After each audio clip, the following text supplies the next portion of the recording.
இன்னைக்கு நம்ம கொஞ்சம் கொஸ்டின்ஸ் டிஸ்கஸ் பண்ணலாம். நான் இன்னைக்கு தமிழ்ல எழுதல, பட் நான் உங்களுக்கு அப்படியே எக்ஸ்பிளைன் பண்ணி உங்களுக்கு நடத்திடுறேன்.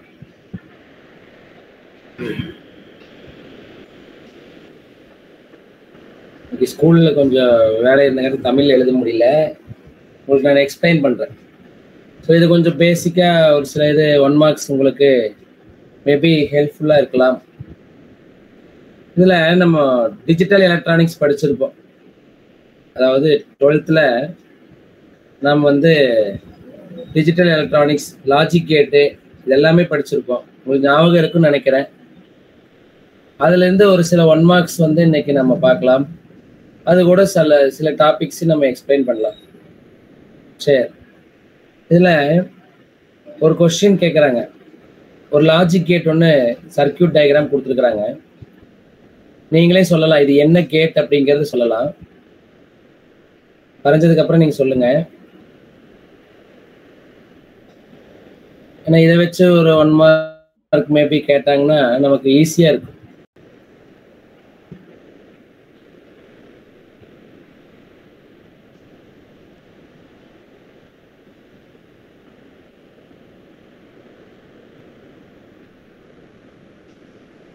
இது என்னென்ன கேட்டுன்னு தெரியுமா? நான் 3 உள்ளீடு கொடுக்குறோம், ஏ பி சி இப்படின்னு கொடுக்குறோம். இவங்க என்ன கேட்குறாங்கன்னா இதனுடைய அவுட்புட், அதாவது இங்க ஒய் அப்படின்னு போட்டிருக்கிறாங்க இல்லைங்களா, இந்த உடைய ஒய் அவுட்புட் 1ன்னு வரணும்னா ஏவுக்கு என்ன வேல்யூ கொடுக்கலாம், பிக்கு என்ன வேல்யூ கொடுக்கலாம், சிக்கு என்ன வேல்யூ கொடுத்திருந்தால் ஒய் 1ன்னு வரும் அப்படின்னு கேட்குறாங்க. உங்களுக்கு தெரிஞ்சா சொல்லலாம். இந்த ஃபர்ஸ்ட் நான் டிக் போட்டிருக்கேன் பாத்தீங்களா, இது என்ன கேட்னு தெரியுமா? OR gate sir. OR gate. ரெண்டாவது ரெண்டுன்னு போட்டிருக்க பாருங்க. 1ன்னு போட்டிருக்கிறது ஆர் கேட், 2ன்னு போட்டிருக்கிறது AND gate sir. AND gate. Okay, இப்போ இவங்க ஆப்ஷன் கொடுத்துருக்குறாங்க. என்னன்னா 1 1 0, பி 1 0, மைக் ஆஃப் பண்ணிக்கங்க, 1, சி 0 1 0, டி 1 0 0. இந்த 4 ஆப்ஷன் கொடுத்துருக்குறாங்க. நான் என்ன சொல்றேன்னா இதை ஒர்க் அவுட் பண்ணாம கண்டுபிடிக்கலாம். எப்படின்னு தெரியுமா? பார்த்த உடனே கண்டுபிடிக்கலாம். ஆப்ஷனை பார்த்த உடனே இதுதான் ஆன்சர்னு நம்ம ஒர்க் அவுட்டே பண்ணாம சொல்லிடலாம். என்னன்னு தெரியுமா? ஆர் கேட்டுக்கு பாருங்க, இப்ப நம்ம இங்க வச்சிருக்கிற 2வது மார்க் பண்ணிக்கிறோம் இல்லைங்க, இது அன்கேட். அன்கேட்டுக்கு இப்படி எழுதுவோம். அன்கேட்டுக்கு ட்ரூத் டேபிள், உண்மை அட்டவணை, ஏ பி ஒய், 0 0ன்னா 0, 0 1ன்னா 0, 1 0ன்னா 0, 1 1ன்னா 1. அப்ப இங்க பாத்தீங்கன்னா ஒய் 1ன்னு இருக்கணும்னா கண்டிப்பா இந்த வேல்யூ 1ன்னு இருக்கணும், இந்த வேல்யூ 1ன்னு இருக்கணும். சரிங்களா? அப்ப 1 மல்டிப்ளை பண்ணி, அதாவது அன்கேட் அண்ட் ஆப்ரேஷன் 1 and 1 அப்படின்னு சொன்னா மட்டும்தான் ஒய்க்கு 1ன்னு வரும். ஆனா பாருங்க, ஏபிக்கு நம்ம கொடுக்கக்கூடியது ஆர்கேட். ஆர்கேட்டை பொறுத்த வரைக்கும் இப்ப இந்த ஆர்கேட்னுடைய வெளியீடு 1ன்னு கண்டிப்பா வந்துதான் ஆகணும்னு சொல்லிட்டோம். அப்ப ஆர்கேட்டுக்கு பாத்தீங்கன்னா 0 0 மட்டும்தான் 0, 0 1ன்னா 1, 1 0ன்னா 1, 1 1ன்னா 1. அப்ப பாத்தீங்கன்னா ஆர்கேட்னுடைய அவுட்புட் 1ன்னு கிடைக்கணும்னா நம்ம ஏபிக்கு இந்த 3 காம்பினேஷன் யூஸ் பண்ணிக்கலாம். அப்ப எதை யூஸ் பண்றது? ஆப்ஷனை பார்த்து எப்படி கண்டுபிடிக்கிறது? முதல்ல பாருங்க, இந்த அன்கேட்டுக்கு உள்ளீடா 1 1ன்னு கொடுத்தே ஆகணும். இந்த சிங்கிற ஆப்ஷன் பாருங்க, தனியா ஒரே ஒரு உள்ளீடு தான் கொடுக்குறோம். கண்டிப்பா இந்த சிக்கு 1ன்னு தான் இருக்கணும், வேற எது இருந்தாலும் ஆன்சர் கிடையாது. சிக்கு 1ன்னு இருக்கணும். இங்க பாருங்க, இந்த ஆப்ஷன்ல கொடுத்துருக்காங்க இல்லையா, ஃபர்ஸ்ட் இருக்கிறது ஏ, 2வது இருக்கிறது பி, 3வது இருக்கிறது சி. சிக்கு 1ன்னு கொடுத்தா மட்டும்தான் அவுட்புட் 1ன்னு கிடைக்கும். அதாவது ஏவுக்கு பிக்கு நீ என்ன வேணா கொடுக்கலாம், கண்டிப்பா 0 0 கொடுக்க கூடாது. 0 1 கொடுக்கலாம், 1 0 கொடுக்கலாம், 1 1 கொடுக்கலாம். எப்படி கொடுத்தாலும் ஆர்கேட்னுடைய அவுட்புட் 1ன்னு கிடைச்சிடும். ஆனா சிக்கு நீ 1ன்னு கொடுத்தே ஆகணும், வேற வழி இல்லை. அப்ப இங்க சிக்கு 1ன்னு இருக்கக்கூடிய ஒரே ஆப்ஷன் இது ஒண்ணுதான், இது ஒண்ணுக்கு மட்டும்தான் சிக்கு ஒண்ணுன்னு கொடுக்குறாங்க. பாருங்க, இது ஒர்க் அவுட்டே பண்ண வேண்டாம், டைரக்டா பார்த்து கண்டுபிடிச்சல. கான்செப்ட் புரிஞ்சிருந்தால் ஒவ்வொன்றையும் உட்காந்து ஒர்க் அவுட் பண்ணிட்டு இருக்கணுமா? தேவையில்லை. அப்ப இதுக்கு என்ன ஆன்சர் வரலாம்? இப்ப நான் டிக் பண்ணது ஆன்சர். வேற என்ன காம்பினேஷன் கொடுத்துருக்கலாம்? ஏவுக்கு 0, பிக்கு 1, சிக்கு 1 கொடுத்துருக்கலாம். ஏக்கு 1, பிக்கு 0, சிக்கு 1 கொடுக்கலாம். ஏவுக்கும் 1 தான், பிக்கும் 1 தான், சிக்கு 1 தான். இந்த 3ல எது கொடுத்தாலும் கரெக்ட். அவுட்புட் ஒய் வந்து 1 தான் கிடைக்கும். ஆனா நமக்கு இதுல 3 ஆப்ஷனுமா இருக்குது? இல்ல, இருக்கிற ஆப்ஷன் இது 1 மட்டும். 1, 0, 1 இதுதான் சரியான ஆன்சர் அப்படின்னு சொல்லலாம். சரி, நெக்ஸ்ட் போலாங்களா? புரியலன்னா சொல்லுங்க. நான் பேசுறது கேக்குதா? ஒயிட் போர்டு தெரியுதா? அந்த பிளாக் போர்டு தெரியுதா? தெரியுது சார். ஓகே ஓகே, பார்க்கலாம். இப்ப பாருங்க, லாஜிக் கேட்லயே கொடுத்துருக்காங்க பாருங்க. புரியலன்னா கேளுங்க.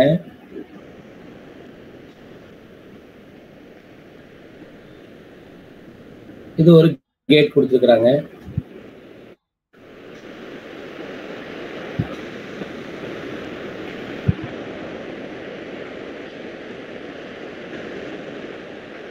எக்ஸுக்கு வேல்யூ என்னன்னு கேட்கறாங்க. ஏ பி கொடுத்துட்டேன். இப்ப நான் 1 அப்படின்னு மார்க் பண்ணிக்கிறேன், இது என்ன கேட்டு. 2ன்னு மார்க் பண்ணிக்கிறேன், இது என்ன கேட்டு.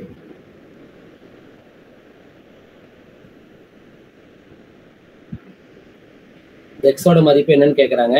ஏவுக்கு பிக்கு நான் உள்ளீடு கொடுக்குறேன். 1ங்கிறது என்ன கேட்டு, 2ங்கிறது என்ன கேட்டா இருக்கும்? NAND gate sir. NAND gate 1ஆ 2ஆ?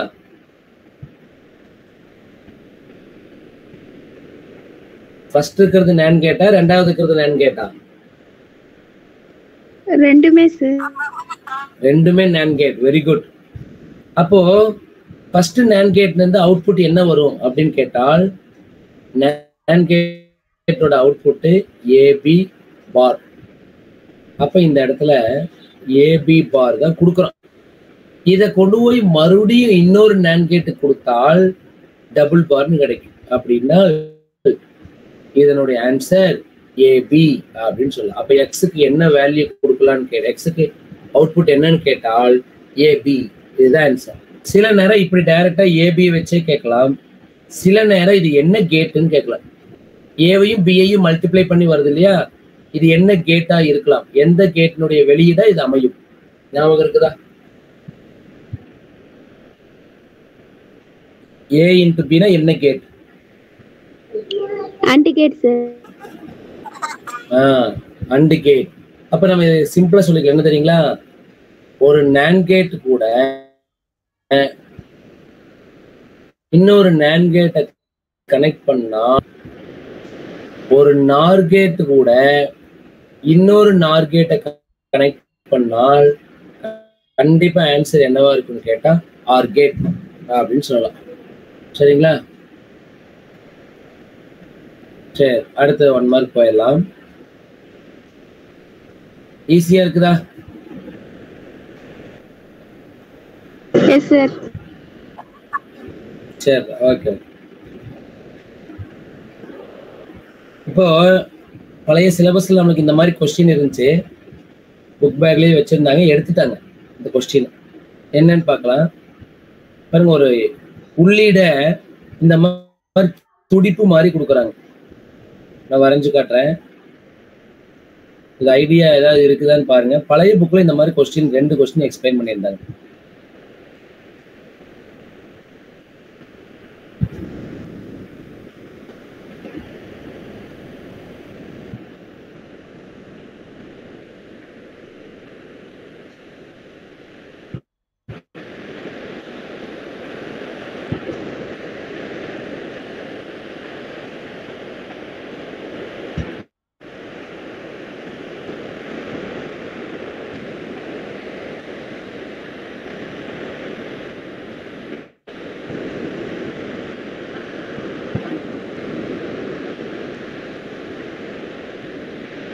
பாருங்க, இந்த மாதிரி கொடுத்துருக்காங்க.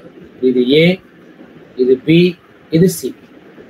இது துடிப்பு வகை. உள்ளீடு இப்படி கொடுக்குறாங்க பாருங்க, 0 1 அப்படிதான் கேள்விப்பட்டிருக்கு. 0 0 0 1 1 0 1 1 ஏபிசியா இருந்தா 3 உள்ளீடுகள் கொடுப்போம். இப்ப இப்படி கொடுத்துட்டாங்க. இதுல அவுட்புட் என்னவா இருக்கும்னு கேட்கறாங்க. அவுட்புட் என்ன கேட்டா இருக்குன்னு கேட்கறாங்க. அவுட்புட் வந்து கேட், என்ன கேட்? இதை ஒண்ணே ஒண்ணு ஞாபகம் வச்சுக்கோங்க. இப்படி இருக்குதுன்னு வச்சுக்கோங்க, இதான் துடிப்புன்னு வச்சுக்கோங்க. இதுல இருந்து இது வரைக்கும் இருந்துச்சுன்னா இதுக்கு பேரு 0. இந்த மேடான பகுதிமா இருக்குது பாருங்க, இதுக்கு பேர் 1. மறுபடியும் கீழே இறங்கிடுச்சு பாருங்க, இதுக்கு பேரு 0. இப்போ எங்கெங்கெல்லாம் இந்த மேடான பகுதி இருக்குதோ அதெல்லாம் அவுட்புட், உள்ளீடு வந்து 1ன்னு வச்சுக்கலாம். அப்போ இதை நான் மார்க் பண்றதுக்காக இந்த மாதிரி டாட்டர் லைன்ஸ் போட்டு பார்க்கலாம். நமக்கு கொஞ்சம் ஈஸியா இருக்கு இதை அனலைஸ் பண்றது. எங்கெங்கெல்லாம் இந்த பீக் லெவல் மாறுதோ அங்க எல்லாமே பார்க்கலாம்.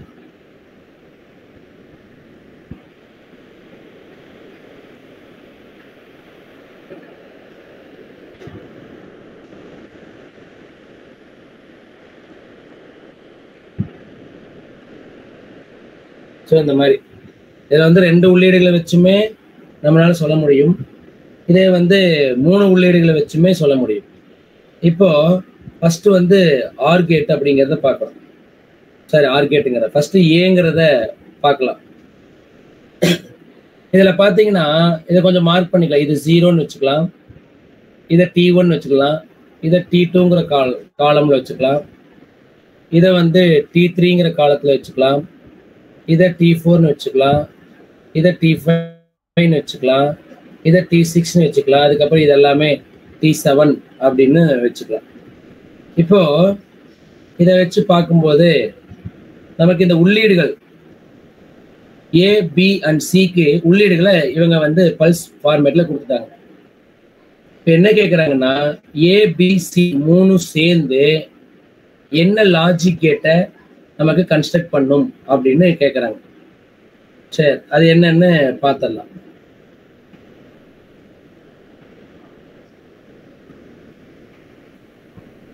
ஆக்சுவலி இது 2 வச்சு போட்டோம்னா கொஞ்சம் ஈஸியா இருக்கும்னு நினைக்கிறேன். ஏன்னா எடுத்தோடனே கஷ்டமா வேண்டாம். சி எடுத்துறேன் நானு. ஓ, எல்லாமே மாறிடுச்சா? சரி, 3 கொஞ்சம் 2 வச்சு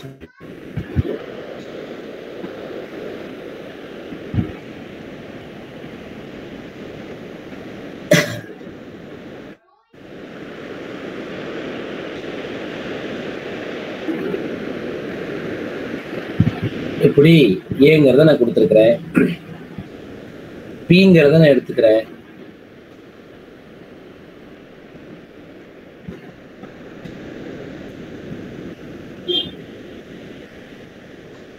இப்படி எடுத்துக்கலாம். சரிங்களா? பி. இப்போ இந்த டாட்டர் லைன்ஸ் போட்டு மார்க் பண்ணிக்கலாம்.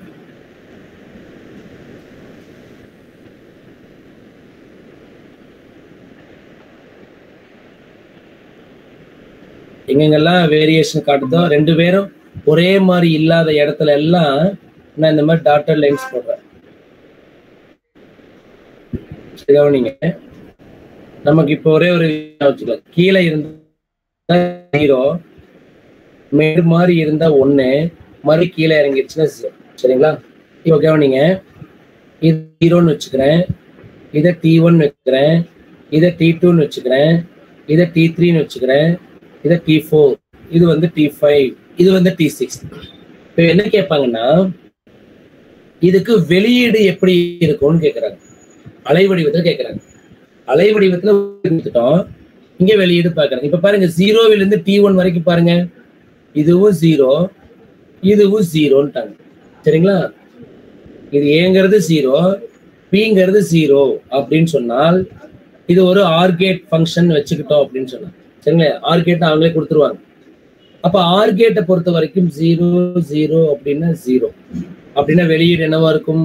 0 அப்படின்னு பாருங்க. நல்ல கவனி, இது ஒரு ஆர்கேட்னு கொடுத்துருவாங்க, ஏபி கொடுத்துடுறாங்க, ஒய் வந்து என்னவா இருக்குன்னு கேட்கறாங்க. ஒய்க்கு சமமான வெளியீட படம் வடிவில் வரைந்து காட்டுங்கன்னு பாருங்க. அப்ப ஆர்கேட்னா 0 0 0. இப்ப பாருங்க, T1ல இருந்து T2 பாருங்க, T1ல இருந்து T2 பாருங்க, இது வந்து 1ன்னு இருக்குது, மேல ஏ வந்து 1ன்னு வந்துருக்கு. சரிங்களா?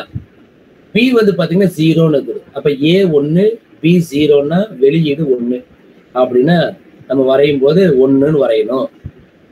இப்ப T2 T3 பாருங்க, மேலையும் 1 பியும் 1ன்னு இருக்கு அப்படின்னா நம்ம 1 தான் கண்டினியூ பண்ணணும். 1 1 அப்படின்னா வெளியீடு 1. இப்ப T3ல இருந்து T4 பாருங்க, இது 0 பி வந்து 1. நல்லா தெரியுதா? நான் இந்த 2 லைன் மார்க் பண்றேன் இல்லைங்களா? ஏ வந்து 0 ஏன்னா கீழே இறங்கிடுச்சு. பி வந்து மேலதான் இருக்கு அப்படின்னா இன்னும் இது மேலேயே தான் இருக்கு.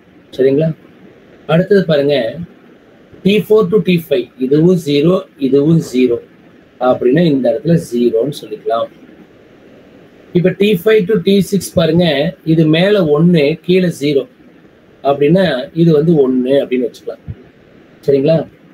அடுத்தது பாருங்க, இது 0ன்னு கீழே இறங்கிடுச்சு, இது மறுபடியும் 1ன்னே காட்டுது. அப்ப மறுபடியும் இது 1 அப்படின்னு இப்படி வரைஞ்சு காட்டுது. இவ்வளவுதான். இதுதான் ஒய் வெளியீடு அப்படின்னு. இதே இது அன்கேட்டுன்னு சொல்லியிருந்தாங்கன்னா அன்கேட்டுக்கு ஏற்ற மாதிரி நீங்க வரைஞ்சிருக்கலாம். எங்க 1 1ன்னு இருக்குதோ அங்க மட்டும்தான் வெளியீடு 1 அமையும். இதே நார் கேட்டு நேன் கேட்டு நீங்க என்ன சொன்னாலும் கண்டுபிடிக்கலாம். பட் பேசிக்கா நம்ம 6 அண்டு வச்சுதான் கண்டுபிடிக்க முடியும். சரிங்களா? நான் நேண்ட் எல்லாம் போகணும் அப்படின்னு சொன்னோம்னா நமக்கு வந்து அதுக்கேற்ற மாதிரி மாற்றுவோம். அதாவது நிரப்பிகளை வச்சு சொல்லணும். இப்போ ஆர் கேட்னா ஏ பிளஸ் பின்னு சொல்றோம், நார் கேட்னா ஏ பிளஸ் பி பார் அப்படிங்கிறத வச்சு நம்ம எக்ஸ்பிளைன் பண்ணணும். அப்போ இந்த மாதிரி கொஸ்டின் பார்த்தீங்கன்னா பழைய சிலபஸ்ல இது கொடுத்துருந்தாங்க, இப்போ வந்து அது வேண்டாம் அப்படின்னு எடுத்துட்டாங்க. அவ்வளோதான். புரியுத சாமி? புரியலன்னா சொல்லுங்க, மறுபடியும் வேணா நான் நடத்துறேன். இன்னொரு தடவை எக்ஸ்பிளைன் பண்ணுங்க. என்ன சாமி? இன்னொரு சொல்றதா? சரி, அடுத்த பேஜுக்கு சொல்றேன். அதாவது ஏங்கிற ஒரு உள்ளீடு இப்படி போகிற வரைக்கும் 0 தான். பிங்கிறது ஒரு உள்ளீடு, இது வரைக்கும் பாதி வரைக்கும் போயிருக்கு. அப்போ மீதி இப்படி போயிடுச்சு அப்படின்னா பாருங்க, இதுவும் நேர கூடு போயிட்டு இருக்கு, இதுவும் நேர கூடு போயிட்டு இருக்கு. ஆனா இதோட இது நின்றுச்சு. பி வந்து இதோட நின்றுச்சு. ஏ வந்து இன்னும் போயிட்டு தான் இருக்கு. ஆனா நம்ம என்ன பண்ணணும், இந்த நேரம் இதே நேர ஒரு கோடு போட்டு இந்த வேரியேஷனை பார்க்கணும். அப்ப இந்த இடத்துல பாத்தீங்கன்னா இதுவும் 0 இதுவும் 0. இது ஒரு ஆர்கேட் அப்படின்னு கொடுத்துட்டாங்கன்னா வெளியீடு என்னவா இருக்குன்னு கேட்டா 0ன்னு சொல்லிடலாம். இப்ப பாருங்க, இது இன்னும் 0 தான் போயிட்டு இருக்குது. ஆனா இது பாருங்க, இது மேல வந்துருச்சு 1ன்னு வருது அப்படின்னா கண்டிப்பா ஆர்கேட்ல வெளியீடு 1ன்னு வரும். இப்ப இது கீழே இறங்கிடுச்சு இல்லைங்களா? இது வந்து இன்னும் மேல, இப்ப இது வந்து மேல ஏறுது. அப்ப இது கீழே இறங்குது, இது வந்து மேல ஏறி கீழே இறங்குதுன்னு சொல்லலாம். அப்ப இங்க பாத்தீங்கன்னா இந்த இதுக்கு நேரா இது வரைக்கும் 1ன்னு தான் இருக்குது. ஏன்னா இது வரைக்கும் இது 0 தான், பி வந்து 1 தான். இப்ப இதுக்கு நேரா பாருங்க, மேல ஏ வந்து 1ன்னு வந்துருச்சு, பி வந்து 0. ஆனா ஆர்கேட்டை பொறுத்த வரைக்கும் 1 0ன்னாலும் ஆன்சர் 1 தான். சரிங்களா? அப்ப எப்ப குறையும் அப்படின்னு கேட்டா அது எது வரைக்கும் நம்ம இந்த பல்ஸ் போயிட்டு இருக்குது, எங்கெல்லாம் வேரியேஷன் இருக்குது அங்க வரைக்கும் தான் நம்ம எழுதுவோம். மறுபடியும் பாருங்க, இது 0ன்னு இறங்கிடுச்சு, இது மேல ஏறிடுச்சு. இப்ப இது 0, இது வந்து 1. அப்ப மறுபடியும் இது 1ன்னே தான் போயிட்டு இருக்கு. அப்புறம் பாத்தீங்கன்னா இது கீழே இறங்கி இருக்கும், மேபி இதோட நிறுத்திக்கிட்டு இதையும் கீழே இறக்கி இருக்கலாம். அப்ப இதுவும் 0 இதுவும் 0 அப்படின்னா இப்ப 0க்கு போயிடுச்சுன்னு அர்த்தம். அப்போ வெளியீடு வரைபடம் கேட்டாங்கன்னா உள்ளீடை வச்சு நம்ம ஈஸியா வரையலாம். மேடா இருக்கக்கூடிய பகுதி 1, சரிங்களா? பிலோவா இருக்கிறது 0ன்னு வச்சுக்கோங்க. அந்த கோடு எப்படி இருக்குதுன்னு பாருங்க, அதை வச்சுதான் நம்ம வந்து கண்டுபிடிக்க முடியும். புரியலன்னா மறுபடியும் கேளுங்க, சொல்லலாம். இல்லைன்னா நம்ம நெக்ஸ்ட்டுக்கு போயிடலாம்.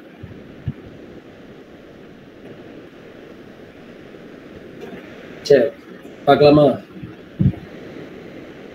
Okay sir.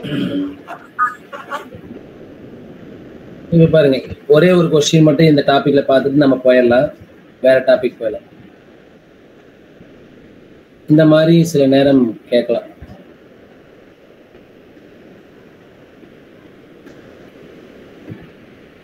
எது நடத்திக்கணும்னு தெரியல,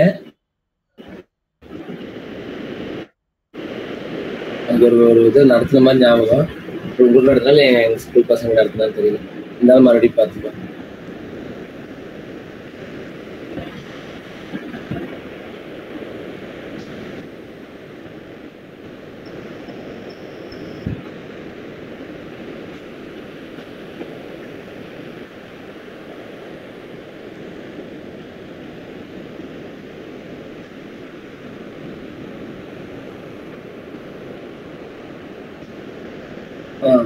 இப்ப வெளியீடு y வந்து என்னவா இருக்குன்னு கேக்குறாங்க. இது ஏ. இப்ப நீங்க சொல்லலாம் ஃபர்ஸ்ட் கேட்டு என்ன கேட்டு, ரெண்டாவதா போட்டிருக்கிறது என்ன கேட்டு, மூணாவதா போட்டிருக்கிறது என்ன கேட்டு அப்படின்னு சொல்லுங்க.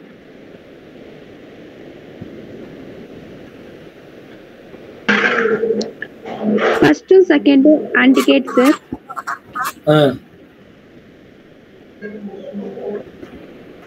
First second AND gate, third OR gate sir. Third OR gate sir. OR gate. Okay, இப்போ இது உங்களுக்கு தெரியும் நினைக்கிறேன். இது என்ன கேட்டுன்னு தெரியும் நினைக்கிறேன். நாட் கேட் இல்லையா? இப்போ முதல் அண்ட் கேட்னுடைய வெளியீடு என்னவா இருக்கும்? நேரடியா ஏ கொடுத்துட்டாங்க, பி வந்து கொடுத்துருக்குறாங்க. எப்ப இந்த நாட் கேட் தாண்டிச்சோ அப்ப இது பி பார்னு அர்த்தம். அப்படின்னா முதல் கேட்டுக்கு வெளியீடு ஏ பி பார் அப்படின்னு சொல்லுவோம். இப்ப ரெண்டாவது கேட்டு பாருங்க, ஏவை எடுத்துட்டு வந்து நாட் கேட் வழியா கொடுத்துருக்குறாங்க அப்படின்னா இது ஏ பார்னு அர்த்தம். பியை டைரக்டா கொடுத்துட்டாங்க அப்படின்னா இது ஏ பார் பின்னு வருது. இப்ப ஆர் கேட்டை வச்சு இதை எக்ஸ்பிளைன் பண்ண, ஆர் கேட் என்ன பண்ணும்? அதுகிட்ட வரக்கூடிய ரெண்டு உள்ளீடுகளை எது, அதாவது ஆர் ஆப்ரேஷன் பண்ணி கொடுக்கும். அப்போ இந்த இடத்துல y ஈக்குவல் என்ன எழுதலாம்? ஏ B bar plus A bar B. இவங்க கொஸ்டின்ல என்ன கேட்கறாங்கன்னா இந்த வெளியீடு என்னன்னு கேட்கறாங்க. அது வெளியீடு எடுத்துட்டோம். இன்னொன்னு என்ன கேட்கறாங்கன்னா இந்த வெளியீடு எந்த கேட் அப்படின்னு கேட்கறாங்க. யாருக்காவது ஞாபகம் இருந்தா சொல்லலாம். இந்த வெளியீடு எங்கேயாவது பார்த்துருக்கீங்களா? இது என்ன கேட்டா இருக்கும்?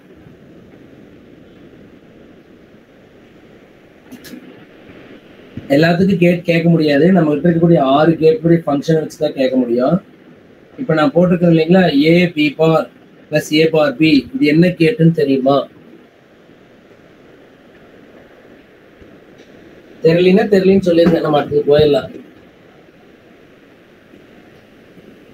இது என்ன கேட்டுன்னு தெரியுமா? தெரியாது சார். தெரியலையா? இது என்ன கேட்டுன்னு தெரியுமா? நான் இப்ப எழுதுறேன் பாருங்க. இப்ப ரெண்டாவது எழுதி, இது என்ன கேட்டு? எந்த கேட்டினுடைய வெளியீடு? இந்த y equal to A plus போட்டு ரவுண்ட் போட்டு பி போட்டுக்கிறோம்.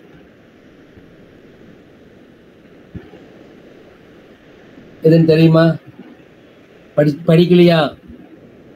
ஆர் கேட்டுக்கு y ஈக்குவல் டு ஏ அல்லது பி, அன்கேட்டுக்கு y ஈக்குவல் டு ஏ மற்றும் பி, நாட் கேட்டுக்கு y equal to A bar. சரிங்களா? ஆர் கேட்டா நார் கேட்டா இருந்தால் y equal to A plus B the whole bar. NAND கேட்டா இருந்தால் y equal to XOR gate. இந்த ஏ எக்ஸ்ஆர் பி போட்டிருக்கீங்க இல்லையா, இதுக்கு ஈக்குவலண்டான ஒரு பூலியன் சமன்பாடு தான் இது. ஏ B bar plus A bar B, ரெண்டு உள்ளீடு கொடுக்குறாங்க. ஒன்னு ஏ இன்னொன்னு பி. ரெண்டுல ஒரு மதிப்பு இன்னொன்றை போல நிரப்பியாக இருக்கணும். இப்ப ஏயின் நிரப்பியாக பி இருக்கணும், அடுத்தது பியின் நிரப்பியாக ஏ இருக்கணும். இப்படி இருந்தால் மட்டும்தான் இதனுடைய வெளியீடு ஒண்ணுன்னு கிடைக்கும். அதனால இதுக்கு பேர் எக்ஸ்ஆர் கேட் அப்படின்னு வச்சிருக்கிறாங்க. பாருங்க, ஏ வந்து 0ன்னு கொடுத்தா பி பாத்தீங்கன்னா என்ன கொடுக்குறோமோ அதுக்கு ஆப்போசிட்டா எடுத்துக்கணும். ஏக்கு 1ன்னு கொடுத்தால் பிக்கு என்ன கொடுக்குறோம்? பிக்கு 0ன்னு கொடுத்தா 1ன்னு எடுத்துக்கு, 1ன்னு கொடுத்தா 0ன்னு எடுத்துக்கு. அப்ப ஏ B bar plus A bar பிக்கான meaning இதுதான். ஏக்கு என்ன எடுக்கிற? ஏ பார் என்ன, பிக்கு என்ன எடுக்கிற? பி பார் என்ன. இதை வச்சுதான் எக்ஸ்ஆர் கேட்டை எக்ஸ்பிளைன் பண்ணுவாங்க. இப்ப அவங்க மேல கொடுத்த டயக்ராமை வச்சு பார்க்கும்போது நமக்கு இது வந்து ஒரு எக்ஸ்ஆர் கேட்டு அப்படின்னு சொல்லலாம். சரி, அடுத்தது போயிடலாம்.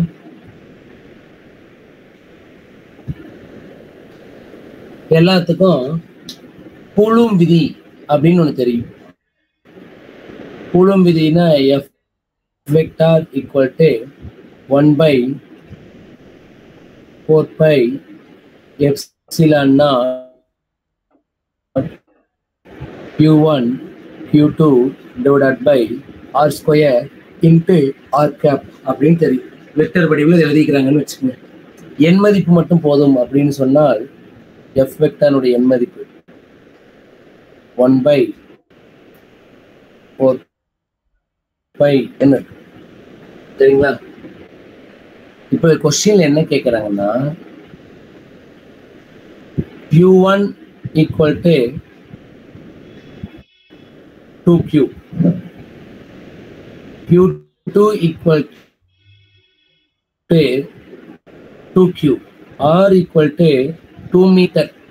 இல்லை 2Q கூட வேண்டியதில்லை, சரி இருந்துட்டு போட்டு. இப்படி இருந்தால் இப்போ பாருங்க 2 மீட்டர் கூட வேண்டாம், R வந்து R டேஷ்னு வச்சுக்கலாம், 2R அப்படின்னு மாறிச்சுன்னா விசை என்னவாக இருக்கும்னு கேட்குறாங்க. உங்களுக்கு ஐடியா இருந்தா நீங்க சொல்லலாம்.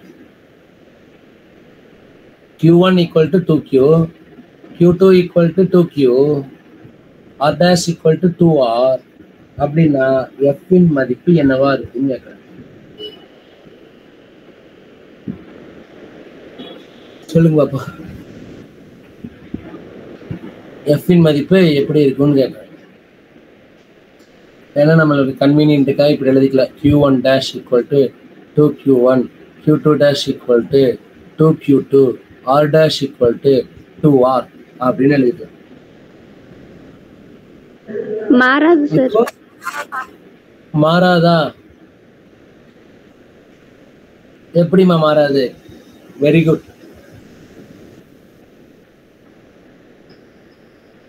பரவாயில்ல சொல்லிட்டீங்க. எப்படி?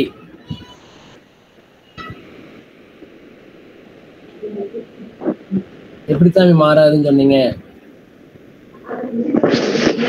சார்? ஆன்சர் மதிப்பெல்லாம் சப்ஸ்டிட்யூட் பண்ணா மதிப்பு சப்ஸ்டிட்யூட் பண்றோம் இல்லைங்களா? இப்ப புதுசா f dash கண்டுபிடிக்கலாம். 1/4 epsilon naught Q1 dash Q2 dash R dash square அப்படின்னு இருக்கு. இப்ப Q1 dash என்னவா இருக்கும்? 1/4 epsilon naught Q1 dash 2Q1, Q2 dash 2Q2, R dash ஸ்கொயருங்கிறது 2R the whole ஸ்கொயர்னு வரும். அப்படினால் 1/4 epsilon naught மேல பாருங்க, ரெண்டு பேருக்கு நான் 4, 4Q1 Q2 divided by 2 square பண்ண 4, ஸோ R ஸ்கொயர், 4 கேன்சல் ஆயிருக்கு. அப்போ எப்படி இருக்கு? Q1 Q2 divided by 4 epsilon R square. Already அதான் இருந்துச்சு. அப்போ F டேஷோட மதிப்பு என்னவா இருக்குன்னு கேட்டால் இந்த சிச்சுவேஷனுக்கு F தான் இருக்கும், விசையானது மாறாது அப்படின்னு சொல்லலாம். சரிங்களா? புரியுதா? அடுத்த क्वेश्चन போலாமா? S sir. ஓகே.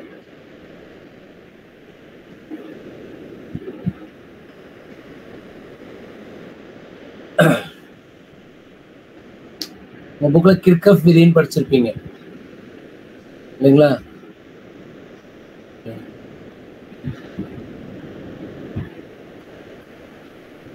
கிர்கஃப் விதி இதுல முதல் விதி ஒன்று இருக்கும்.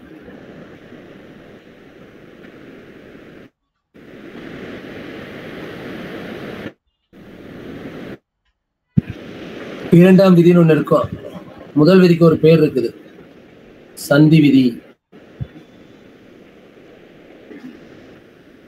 இரண்டாம் விதிக்கு ஒரு பேர் இருக்குது, சுற்று விதி அப்படின்னு சொல்றாங்க. அதே மாதிரி முதல் விதிக்கு மின்னோட்ட விதி, இரண்டாம் விதிக்கு மின்னழுத்த விதி அப்படின்னு சொன்னால் இந்த முதல் விதியும் இரண்டாவது விதியும் என்ன அழிவின்மை தத்துவத்துல இருக்குன்னு கேட்கிறாங்க. நமக்கு நேர்கோட்டு உந்த அழிவின்மை, கோண உந்த அழிவின்மை, மின்னூட்ட அழிவின்மை, அதுக்கப்புறம் ஆற்றல் அழிவின்மை, இவ்வளவு இருக்கு.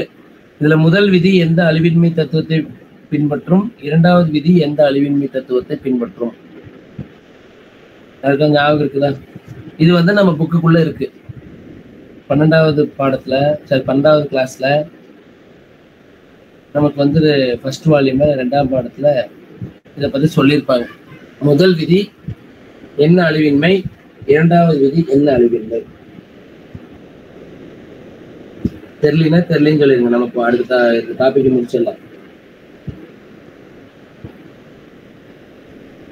ஞாபகம் இல்ல சார். தெரியலையா? சரி, முதல் விதி ஞாபகம் வச்சு 1 மார்க்ல கேட்டா கேட்கலாம், இல்ல நீட்ல கேட்டா கேட்கலாம். முதல் விதி மின்னோட்ட அழிவின்மை அப்படின்னு சொல்லலாம். மின்னோட்ட அழிவின்மை. ஏன் இது மின்னோட்ட அழிவின்மை விதின்னு சொல்றோம்னு கேட்டால், சந்தியை நோக்கி செல்லும் மின்னோட்டங்களின் குறியியல் கூட்டுத்தொகையானது சந்தியை விட்டு செல்லும் மின்னோட்டங்களின் குறியியல் கூட்டுத்தொகை சமமா இருக்கும்னு சொல்றேன். அப்படின்னா சுற்றின் வழியே இருக்கக்கூடிய மின்னோட்டத்தினுடைய மொத்த குறியியல் கூட்டுத்தொகை மதிப்பு என்னவா இருக்குன்னு கேட்டா சுழி. எவ்வளவு கரண்ட் உள்ளுக்குள்ள வருதோ அவ்வளவு கரண்ட் வெளியில போகுது. அப்போ மின்னோட்டம் மொத்த மதிப்பு இங்க சுழின்னு சொல்லியிருக்காங்க. அதனால முதல் விதி மின்னூட்ட அழிவின்மை தத்துவத்தினால ஆனதுன்னு சொல்லியிருக்காங்க.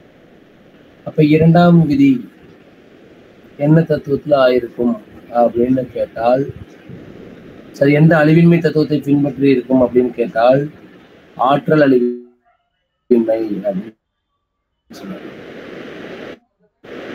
ஆற்றல் அழிவின்மை அப்படின்னு சொல்லிடலாம். அதாவது ஒரு சுற்றுல இருக்கக்கூடிய அந்த மின்கலன் என்ன ஆற்றலை கொடுத்து அந்த மின்னூட்டங்களை நகர்த்துதோ அந்த ஆற்றல் நமக்கு ஒவ்வொரு சுற்றிலும் செலவழிக்கப்படுது, பயன்படுத்தப்படுகிறது.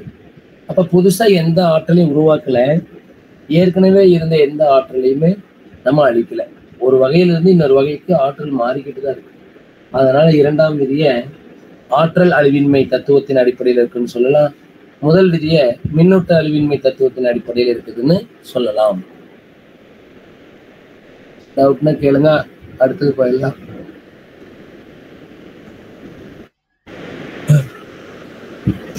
அடுத்த கொஸ்டின் போலாமா? சரி, போல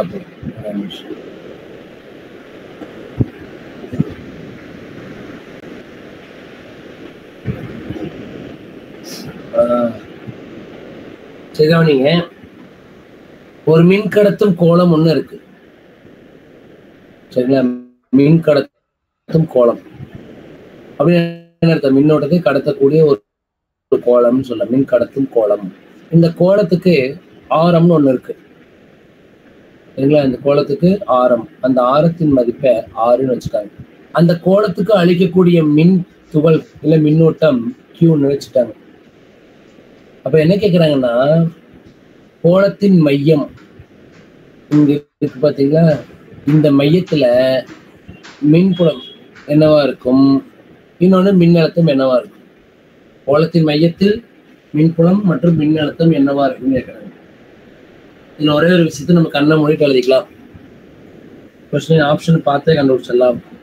இப்போ ஒரு எக்ஸாம்பிள் பாருங்க, எக்ஸாம்பிள் ஆப்ஷன் கொடுத்துருக்காங்க பாருங்க. ஏ சுழி Q/4πε0r², B Q/4πε0r சுழி, மூணாவது Q/4πε0r மறுபடியும் Q/4πε0r², அடுத்தது இரண்டும் சுழி அப்படின்னு சொல்லி. எந்த ஆப்ஷன் கரெக்டா இருக்குன்னு பாக்குறீங்க. என்ன கேக்குறாங்க, ஒரு மின்கடத்தும் கோலம் 6 ஆரம் கொண்ட இந்த கோலத்திற்கு Q என்ற மின்னூட்டம் அளிக்கப்படும் போது முதல் என்ன கேட்கிறாங்க பாருங்க, மின்னழுத்தம் என்னவா இருக்கும், அதுக்கப்புறம் மின்புலம் என்னவா இருக்கும், இந்த கோலத்தினுடைய மின்னழுத்தம் மின்புலம் என்னவா இருக்குன்னு கேட்கிறாங்க. ஏதாவது ஐடியா இருந்தா சொல்லலாம்.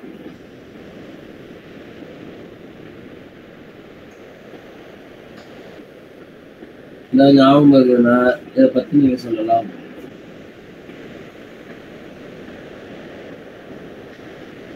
ஒண்ணுமே இல்லையா? நம்ம டாபிக் போயிடலாமா? முதல்ல கோலத்தின் மையத்தில் மின்னழுத்தம் கேட்கறாங்க, அப்புறம் மின்புலம் கேட்கறாங்க. கண்டிப்பா மின்னழுத்தம் இருக்கும், என்ன மாறாத மின்னழுத்தமா இருக்கோ அதனால மின்புலம் சுழி. எப்பவுமே கோளத்தின் மையத்தில் மின்புலம் என்பது சுழி. சரிங்களா? மின்புலம் சுழி அப்படின்னா ரெண்டாவது ஆப்ஷன் மின்புலம் தானே கேட்டான். ஒன்னா இதுவா இருக்கு இல்ல இதுவா இருக்கும். ஆனா மின்னழுத்தம் சுழியாகாது. மையத்துல கண்டிப்பாக மின்னழுத்தம் இருந்துட்டு தான் இருக்கும். அப்படின்னா ஆன்சர் இதுதான். என்ன நம்ம படிச்சிருப்போம்? Q equal to சரி V equal to 1/4πε0 Q divided by R அப்படின்னு சொல்லுவாங்க. அப்ப இந்த இடத்துல மேல Q divided by 4πε0 R அப்படின்னு இருக்கு. ஸோ அதுதான் மின் அழுத்தம். சுழிங்கிறது மின்புலம். இதுதான் இதனுடைய ஆன்சர். புரியலைன்னா கேட்கலாம். நான் கொஸ்டின் எழுதி வைக்கல, அதனால நான் தமிழ் அப்படியே எக்ஸ்பிளைன் பண்ணி நடத்திட்டு இருக்கிறேன். அதனால புரியலைன்னா கண்டிப்பா கேளுங்க. சரிங்களா? அடுத்தது பார்க்கலாமா?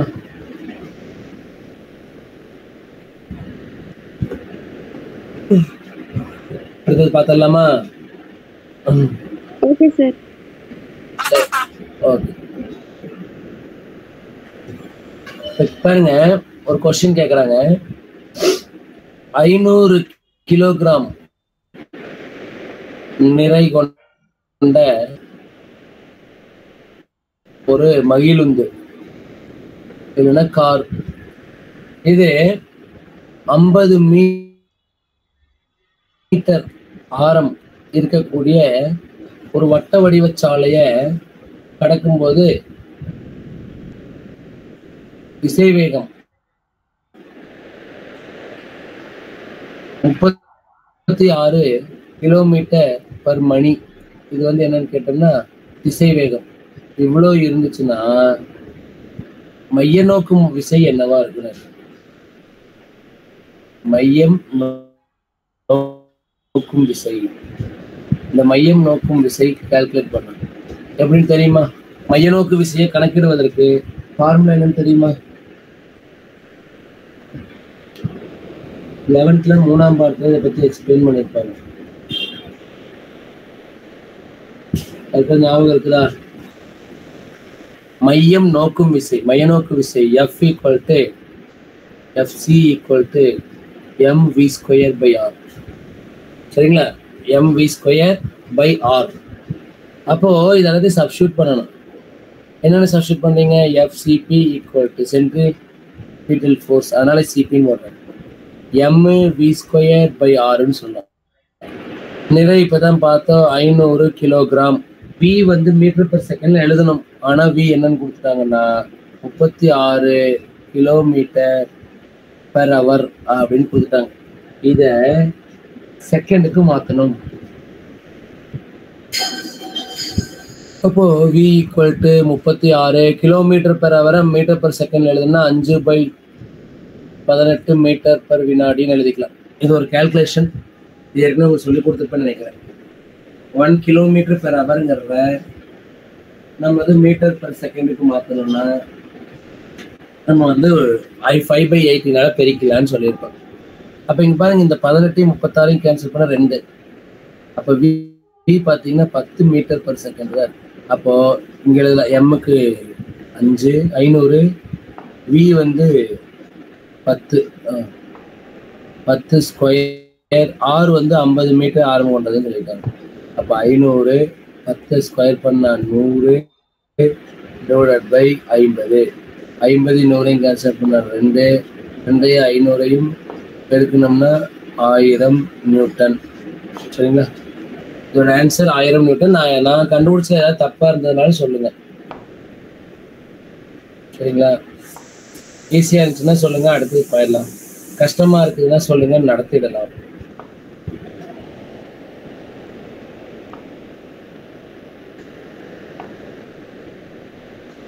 அடுத்தது பார்க்கலாமா? Okay okay sir.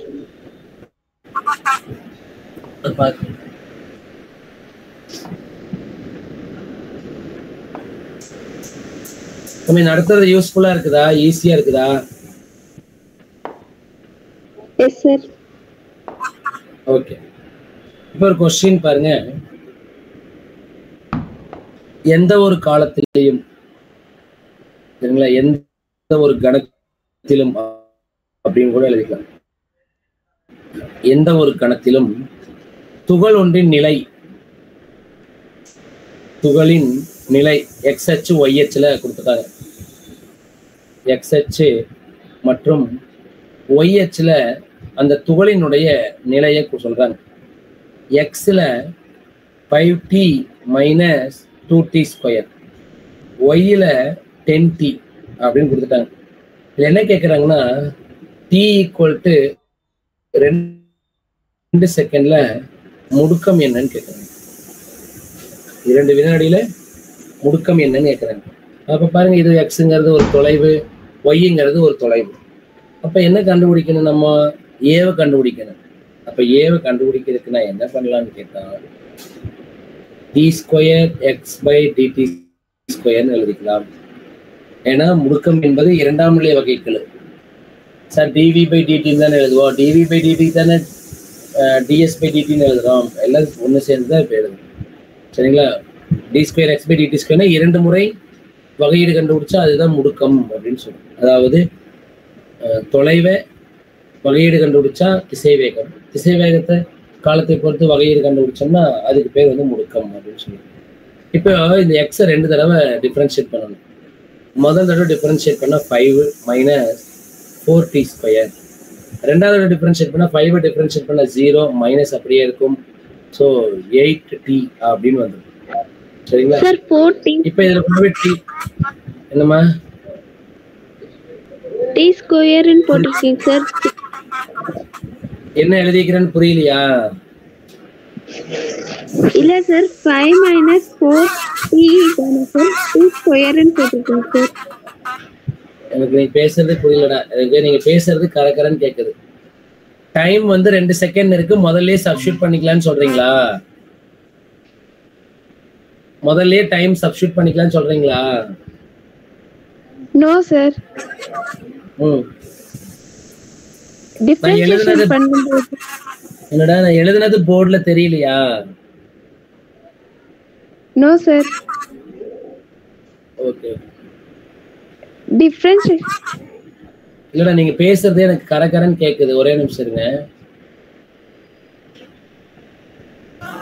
இப்ப சொல்லுங்கடா.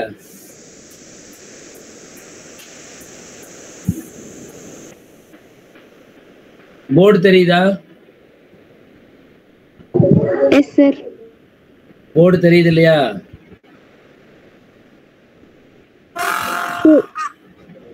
சரி.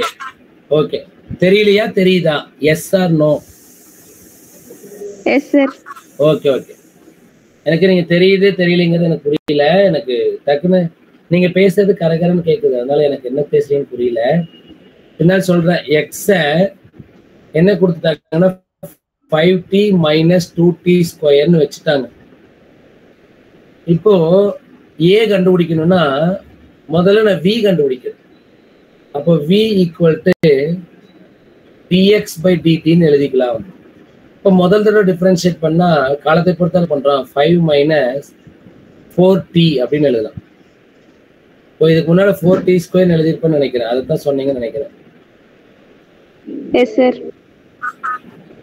Okay okay okay. இப்போதான் எனக்கு புரியுது. சரி, வெரி குட். வந்து விழிப்புடன் இருக்கிறீங்க, பரவாயில்ல, நல்லதுதான். இப்போ ஏ வேணும்னா dv by dtன்னு எழுதிக்கலாம். அப்போ 5 டிஃபரன்ஷியேட் பண்ணா 0 மைனஸ் 4t டிஃபரன்ஷியேட் பண்ணா மைனஸ் 4 மீட்டர் பர் செகண்ட் ஸ்கொயர்னு வந்து. சரி, ஒய்ல பார்க்கலாமா? ஒய் ஈக்குவல் டு 10t கொடுத்தாங்க. வி வேணும், வி ஒய் அப்படின்னா dy by dtன்னு எழுதலாம். ஒய் காலத்தை பொறுத்து பண்ணோம்னா 10. அப்போ ஏஒய் வந்து வேணும்னா dvy டிவைடட் பை dtன்னு சொல்லலாம். அப்போ இதை தொகையீடு செஞ்ச 0. அப்போ இந்த இடத்துல t ஈக்குவல் டு 2 வினாடி அப்படின்னு சொல்லும்போது நம்ம 2 வினாடி நீங்க சப்ஸ்டியூட் பண்ண வேண்டிய அவசியமே இல்லை. ஏன்னா சப்ஸ்டியூட் பண்றதுக்கு ஏவுல வந்து டீங்கிற ஒரு மதிப்பே இல்லை.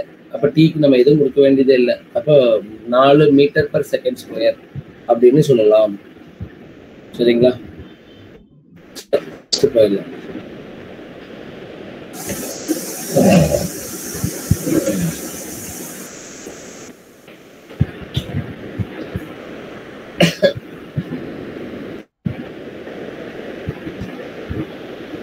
பார்க்கலாமா? அடுத்த கொஸ்டின் எடுத்துக்கிறேன்.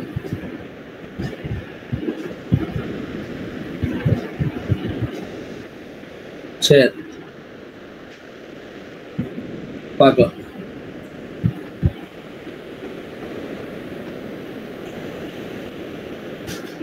ஒரு மின்கலத்தின் அகமின் தடையை கண்டுபிடிக்கிறத வச்சு ஒரு கொஸ்டின். நல்லா கவனிங்க. மின்கலத்தை பயன்படுத்த வோல்ட்மீட்டரை பயன்படுத்தி மின்கலத்தின் அகமின் தடை காணல். நமக்கு இந்த இடத்துல எழுதுற அகமின் தடை காணல் அப்படிங்கறதுல ரெண்டு வகை இருக்கு. ஒண்ணு வோல்ட்மீட்டர் பயன்படுத்தி, இன்னொன்னு மின்னழுத்தமானியை பயன்படுத்தி.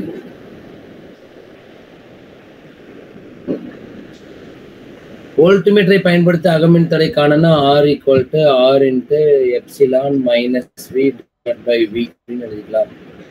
மின்னழுத்தமானியை வச்சு பார்க்கணும்னா R = R × L1 minus L2 divided by L2 அப்படின்னு சொல்லுவோம். ரெண்டு ஒன்று தான். Vன்னு இருக்கிறதுக்கு பதிலாக L இருக்குது, அவ்வளோதான். அதாவது Vக்கு பதிலாக L2, எப்சிலானுக்கு பதிலாக L1. இப்போ இதை வச்சுதான் நான் பாருங்க ரெண்டு ஃபார்முலா உங்களுக்கு கொடுத்துட்டேன். சமநீட்டு நீளங்களை கொடுத்து மின்னழுத்தமானியை பயன்படுத்தி அகமின் தடை காணுக அப்படின்னா இப்போ நம்ம கொடுத்ததை போட்டுக்கலாம். அதாவது R = R × L1 minus L2 by L2 சமநீட்டு நீளங்களை கொடுத்து. இதே மின்னழுத்தம் மின்னியக்கு விசையை கொடுத்துட்டு அகமின் தடை கேட்டாங்கன்னா அதுதான் நம்ம சொன்ன வோல்ட்மீட்டரை பயன்படுத்தி. இப்போ வோல்ட்மீட்டரை பயன்படுத்தி நம்ம கண்டுபிடிக்க போறோம். இந்த எப்சிலான்ங்கிறது என்னன்னு கேட்டா மின்னியக்கு விசை சொல்லலாம். எப்சிலான்ங்கிறது மின்னியக்கு விசை. எப்பன்னு கேட்டா சுற்று திறந்த நிலை அப்படின்னு சொல்லலாம். அதே V மின்னழுத்த வேறுபாடுன்னு சொல்லலாம். மின்னியக்கு விசை அப்படிங்கிறது ஒரு மின்னியக்கு விசையே கிடையாது, அது ஒரு மின்னழுத்த வேறுபாடு தான்.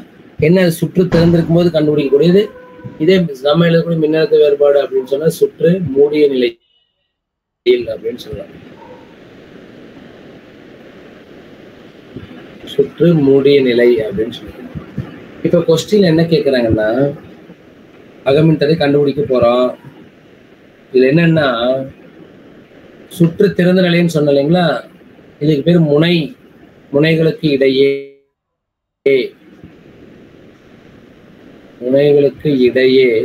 எப்சிலான் அப்படின்னு சொல்லலாம். அப்ப இரண்டு முனைகளுக்கு இடைப்பட்ட மின்னழுத்த வேறுபாடுகளின் தகவு தான் மின்னியக்கு விசைன்னு சொல்லலாம். அப்ப இதை கொடுத்துட்டாங்க. எவ்வளோன்னு கேட்டா 2.2 வோல்ட்னு கொடுத்துட்டாங்க. எப்போ சுற்று திறந்திருக்கும் போது.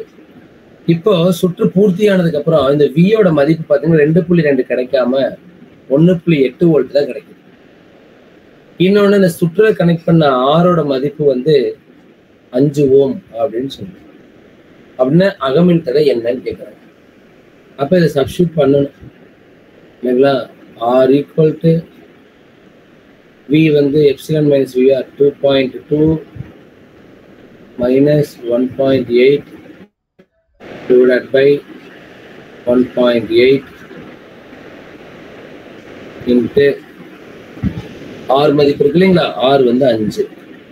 அப்ப என்ன வரும், 2.2ல 1.8 போச்சுனால் 0.4 divided by 1.8 into 5 அப்படின்னு எழுதலாம். 0.4 4ன்னு எழுதிக்கிறேன். ஒரு ஸ்தானத்தில் புள்ளி வச்சோம்னா இதையும் ஒரு ஸ்தானத்தில் புள்ளி வைக்கலாம். 5/18 into 4 5/18 into 4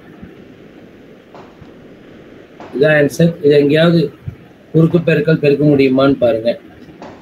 இது 4ன்னா 2, இதுன்னா 9, 5 2 10 10/9 ஓம் அப்படின்னு கூட இருக்கலாம். ஸோ இதான் ஆன்சர். ஆன்சர் என்னங்க, 10/9 ஓம் அகமின் தடை இவ்வளோ இருக்கு அப்படின்னு சொல்லலாம். 10/9. அடுத்த கொஸ்டின் போலாம்.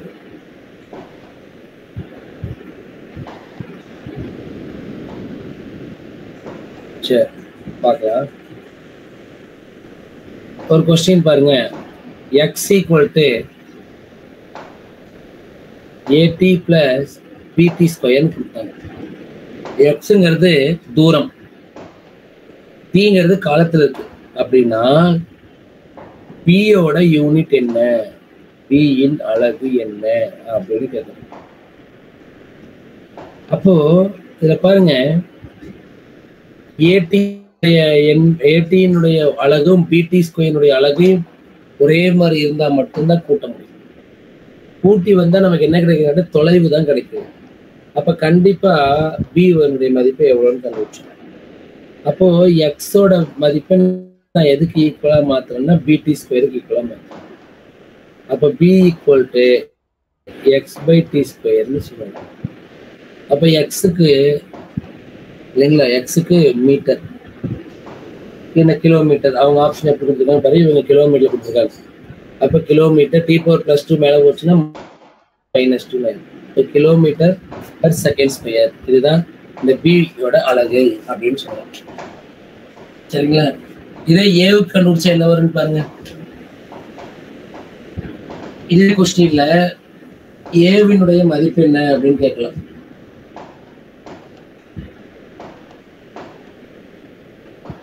கண்டுபிடிச்சு சொல்லுங்க பார்ப்போம்.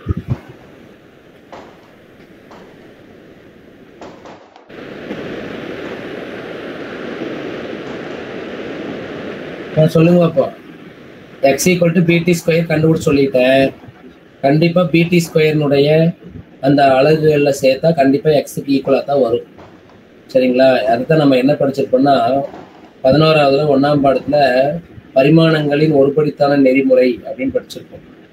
சரிங்களா, இப்போ எக்ஸ் ஈக்குவல் டு ஏடின்னு வச்சுக்கலாமா, எக்ஸ் ஈக்குவல் டு பிடி ஸ்கொயர் வச்சு. ஏன்னா ஏடியினுடைய பரிமாண வாய்ப்பாடு நம்ம எழுதும் போது எக்ஸுக்கு சமமா தான் இருக்கும். அப்போ kilometre s power -1 kilometre per second வரும்னு சொல்றீங்களா?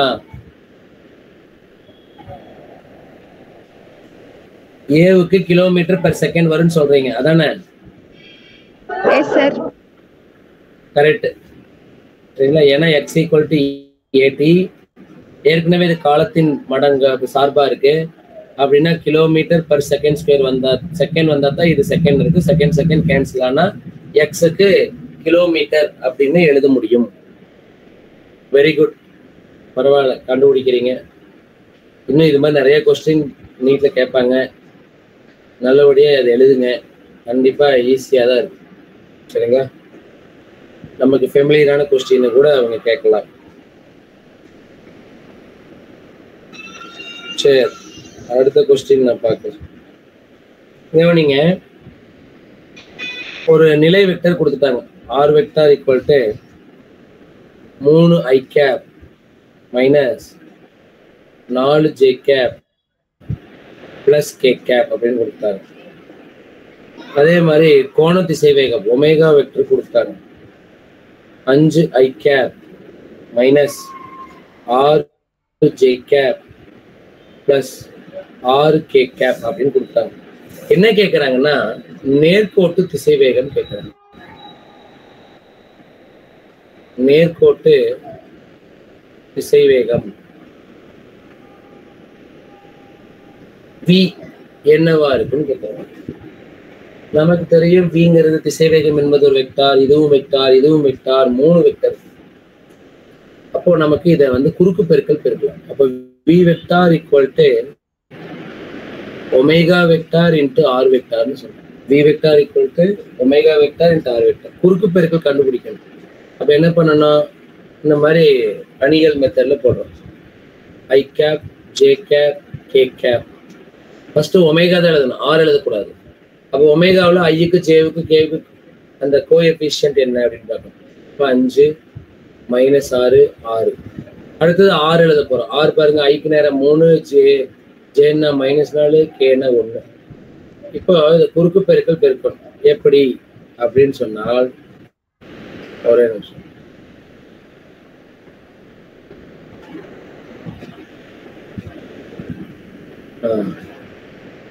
இத பெருக்கணும்னா முதல்ல ஐ கேப் எடுத்துக்கிறோம். ஐ கேப்பினுடைய நிரலையும் நிறையையும் மறைச்சிட்டா மிச்சம் என்ன இருக்குன்னு பார்க்கணும். அதுல முதல் கிராஸ் இப்படி போயிருக்கணும், ரெண்டாவது கிராஸ் இப்படி ஆப்போசிட்டா போயிருக்கணும். அப்ப என்ன வரும்? -6. 6ஐயும் 4ஐயும் பெருக்குனா 24, ஒரு மைனஸ் இருக்கு. இதுல இரண்டாவதா எழுதும் போது அதுவும் மைனஸ் தான் வரும். அப்ப என்ன வரும்னு கேட்டால் +24 வரும். இது ஆல்ரெடி உங்களுக்கு சொல்லி கொடுத்துருப்பாங்க மேக்ஸ்ல. ரெண்டாவது வந்து -j கேப் எடுத்துக்கிறோம். ஏன்னா முதல் பாசிட்டிவ், ரெண்டாவது நெகட்டிவ், மூணாவது பாசிட்டிவ், நாலாவது நெகட்டிவ் அப்படின்னு போகக்கூடியது. அப்போ -jன்னு எடுத்துட்டீங்கன்னா ஜேவினுடைய நிறையையும் நிரலையும் மறைக்கணும். அதாவது 5, 6, -6, 6, 3, -4, 1 இருக்கிறத மறைக்கணும். அப்ப எதை மறைக்கணும்? இந்த நிறையையும் ஜே இருக்கக்கூடிய இடத்துலையும் அதுக்கு நேரம் இருக்கக்கூடிய இடத்துலையும். அப்ப என்ன வரும்? குறுக்கு பெருக்கல் பெருக்குன்னா 5, இது 18. அப்ப 5 - 18 அப்படின்னு சொல்லுங்க. ஜே போட்டீங்கன்னா 5 - 18 பிளஸ் கே கேப்புக்கு போடுறோம். கே கேப் அப்படின்னு சொன்னா அந்த கே இருக்கக்கூடிய நிறையையும் நிரலையும் மறைச்சுன்னு சொல்லுவாங்க. அப்ப 5 × 4 -20. இந்த கிராஸ் 3 × 6 -18. சரி, 3 × -6 -18. இந்த ஆப்போசிட் கிராஸ் போடும்போது அது மைனஸ், ஸோ +18 வரும். சரி, இப்ப பாருங்க, இப்ப ஆன்சர் என்னன்னு சொல்லுங்க.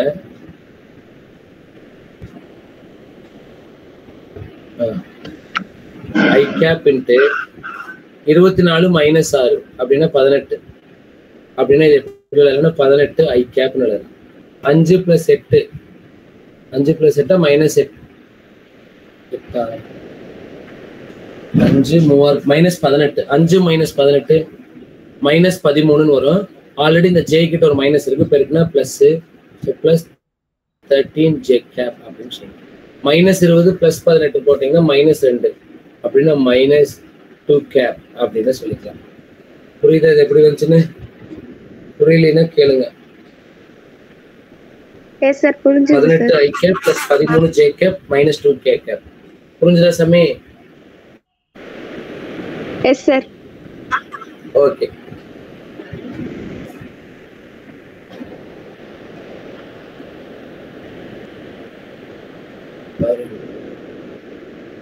சரி, கவனிங்க. உங்ககிட்ட இன்னொரு கேள்வி கேட்கிறேன். 1000 வாட் திறன் கொண்ட 1000 வாட் திறன் கொண்ட மின்விசிறி வேண்டாம், வேற ஏதாவது சொல்லலாமா? மின்சாதன பொருள்னு வச்சுக்கலாம்.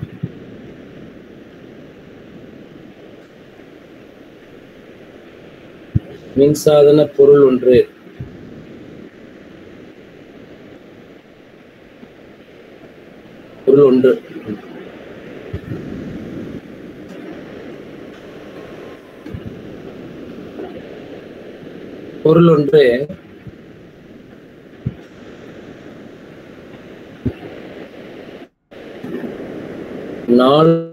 நாளொன்றுக்கு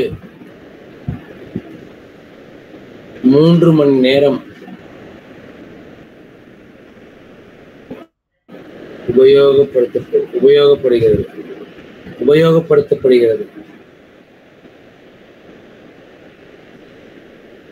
அப்படினால் பயன்படுத்தப்படும் மின்னாற்றல் என்னன்னு கேட்கிறாங்க. பயன்படுத்தப்படும் மின்னாற்றல் எவ்வளவுன்னு கண்டுபிடிக்கணும். யூனிட் ஒன்றுக்கு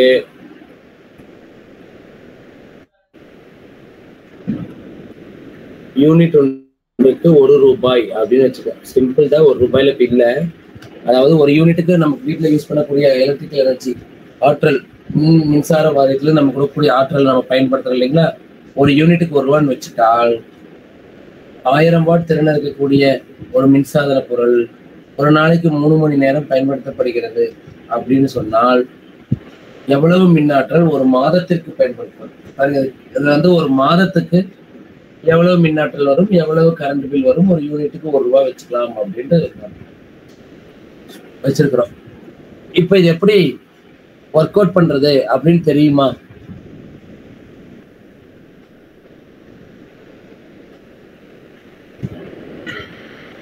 தீர்வு கொள்ளலாம். எப்படி ஒர்க் அவுட் பண்றதுன்னு தெரியுமா? மின்னாற்றல் கேட்கறாங்க, நல்லா கவனிங்க. மின்னாற்றல் அப்படின்னு சொன்னாலே மின்திறன் இன்ட்டு காலம்.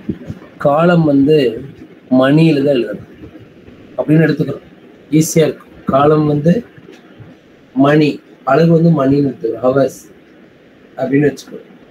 இப்போ மின்திறன் எவ்வளவு? 1000 வாட். காலம் எவ்வளவு? ஒரு நாளைக்கு 3 மணி நேரம் அப்படின்னா 3000 வாட். இது நாளொன்றுக்கு. ஆனா அவங்க கேட்கறது ஒரு மாசத்துக்கு அப்படிங்கிறாங்க. அப்போ என்ன பண்ணணும்? 30 3000 வாட்டால பெருக்கிறது. 9 90,000 வாட். இல்லையே, தப்பா வரல, கரெக்ட் தான். 90,000 30 நாளைக்கு 90,000 வாட் கொடுக்கும். வாட் ஹவர், நல்லா கவனிங்க, வாட் ஹவர். இப்போ இதுல 3 0 அப்படின்னு 90 கிலோ வாட் ஹவர் அப்படின்னு 90 கிலோ வாட் ஹவர் அப்படின்னா 1 kilo watt hour, 1 kilo watt hour அப்படின்னு சொன்னாலே அது ஒரு யூனிட். அப்போ இங்க 90 யூனிட் யூஸ் பண்றாங்க. இது ஒரு சும்மா ஒரு இமேஜினரிக்காக சொன்னேன். 1000 வாட் இருக்கக்கூடிய ஒரு மின்சாதன பொருள் ஒரு நாளைக்கு 3 மணி நேரம், மாதத்திற்கு 30 நாளைக்கு சேர்த்து ஒவ்வொரு நாளும் 3 மணி நேரம் பயன்படுத்தினால் அவங்க கேட்கறது கரண்ட் பில் எவ்வளவு வரும்னு கேட்கறாங்க. அப்ப 90 யூனிட் அப்படின்னு ஓடி இருக்கு இல்லைங்களா? ஒரு யூனிட்டுக்கு 1 ரூபான்னு வச்சுட்டோம் இல்லைங்களா? அப்படின்னா நம்ம எவ்வளவு கொடுப்பாங்க? 90 ரூபாய் வந்து இபிக்கு கொடுக்கணும். 1 கிலோ வாட் ஹவர்ங்கிறது ஒரு யூனிட். அப்ப இங்க வந்து 90 யூனிட் வருது. ஒரு யூனிட்டுக்கு 1 ரூபான்னு வச்சோம். அது 90 யூனிட்டுக்கு 90 ரூபாய். சரிங்களா? புரிஞ்சுதா சாமி? Yes sir. ஓகே, புரியலன்னா கேளுங்க. ஏன்னா இதெல்லாமே கொஞ்சம் ஈஸியான ஒரு கொஸ்டின் தான். அடுத்த கொஸ்டின் நம்ம பார்க்கலாமா? அடுத்த கொஸ்டின் எதை எடுத்துக்கலாம்? ஒரே நிமிஷம் சொல்லுங்க.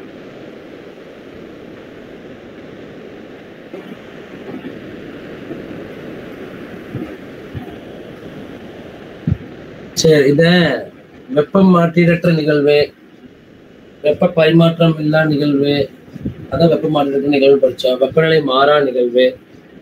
ஸோ இது எல்லாமே நம்ம படிச்சிருப்போம் இல்லைங்களா? ஸோ அதை வச்சு நம்மளுக்கு வந்து ஃபர்ஸ்ட் லா ஆஃப் தெர்மோடைனமிக்ஸ், அதாவது வெப்ப இயக்கவியலின் முதல் விதியை வெப்பநிலை மாறா நிகழ்வுக்கு எழுதுங்க, வெப்ப மாற்றீடற்ற நிகழ்வுக்கு எழுதுங்க. அதே மாதிரி இருக்கு அழுத்த மாறா நிகழ்வுக்கு எழுதுங்க, பருமன் மாறா நிகழ்வுக்கு எழுதுங்கன்னா சொல்லிட்டு இருப்பாங்க.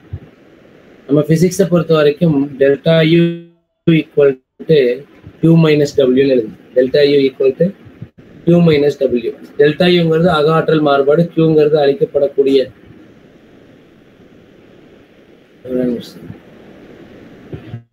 Qங்கிறது அளிக்கப்படும் வெப்பம், டபிள்யூங்கிறது அமைப்பின் மீதோ அல்லது அமைப்பினாலோ செய்யக்கூடிய வேலை அப்படின்னு வரும். ஸோ இதை வச்சுதான் ஃபர்ஸ்ட் லா ஆஃப் தெர்மோடைனமிக்ஸ் அப்படின்லாம் எழுதுங்கிறாங்க. அப்ப பாருங்க, ஃபர்ஸ்ட் வெப்பநிலை மாறா நிகழ்வு.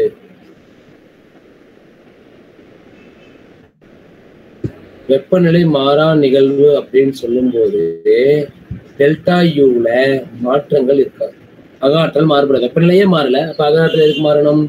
அப்ப டெல்டா யூ ஈக்குவல் டு 0னா Q மைனஸ் டபிள்யூ, அப்புறம் Q ஈக்குவல் டு டபிள்யூ அப்படின்னு. இதுதான் வெப்பநிலை மாறா நிகழ்விற்கு என்ன படிச்சா Q ஈக்குவல், அதாவது முதல் வெப்ப இயக்கவியலின் முதல் விதி, அளிக்கப்பட்ட வெப்பம்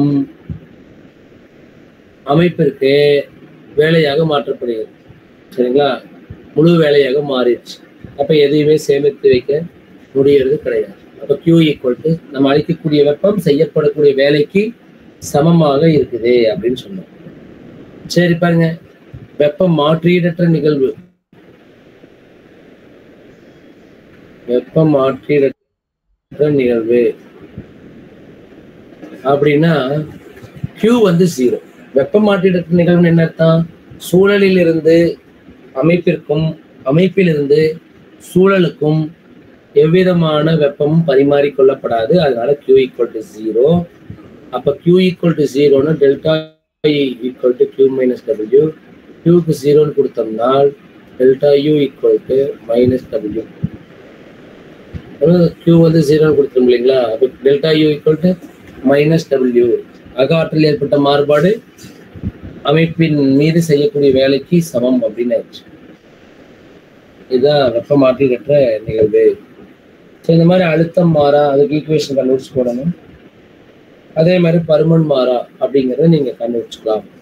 சரிங்களா? இன்னைக்கு நடத்துறது கொஞ்சம் யூஸ்ஃபுல்லா இருந்துச்சுங்களா? Yes sir. ஏதாவது டவுட் இருக்குதா? ஏதாவது டவுட் இருந்தா கேளுங்க. No sir. சரி, ஓகே ஓகே. வேற ஏதாவது டாபிக் ஏதாவது டச் பண்ணணும்னா சொல்லுங்க. ஈவன் சார் நெக்ஸ்ட் கிளாஸ் கூட வச்சுக்கலாம்னு சொல்லிக்கிறாரு. ஏதாவது புரியல இந்த டாபிக் வேணும் அப்படின்னாலும் அதில் இருக்கக்கூடிய கொஸ்டின்ஸை நம்ம டிஸ்கஸ் பண்ணலாம். ஸோ நீட்டுங்கிறது ரொம்ப கஷ்டமாலாம் இருக்காது, கண்டிப்பாக ஈஸியாக தான் இருக்கும். நம்மளுக்கு அங்கே போய் ஒர்க் அவுட் பண்ண தெரிஞ்சா போதும். அதுக்கும் சில சாம்பிள்ஸ் தான் நான் இன்னைக்கு வந்து இந்த 1 marks எல்லாம் கொஞ்சம் வச்சேன். சரிங்களா? இதெல்லாம் கேட்டாங்கன்னா என்ன பண்ணலாம் அப்படிங்கிறது தான். அதனால் புக் பேக் 1 marksலேருந்து கேட்கலாம், ஆல்ரெடி நீட்லேருந்து கேட்டது தான். பட் நிறையா கொஸ்டின்ஸ் நம்ம ப்ராக்டிஸ் பண்ணும்போது தான் நமக்கு ஒரு 10 கொஸ்டின் நீங்கள் ஒர்க் அவுட் பண்ணி பார்த்தீங்கன்னா 11வது கொஸ்டின் வந்து நம்ம ஒர்க் அவுட் பண்ணி ஆன்சர் கண்டுபிடிக்கணும் அப்படிங்கிற ஒரு ஆசை வரும். அப்போ நம்ம அதை ஒர்க் அவுட் பண்ணி பார்க்கறதுல தான் இருக்கு. நமக்கு ஆன்சர் வரல அப்படின்னு உட்காந்துருக்கூடாது. சரி சார், இன்னைக்கு நம்ம கிளாஸ் முடிச்சுக்கலாம். தேங்க்யூ. Thank you sir.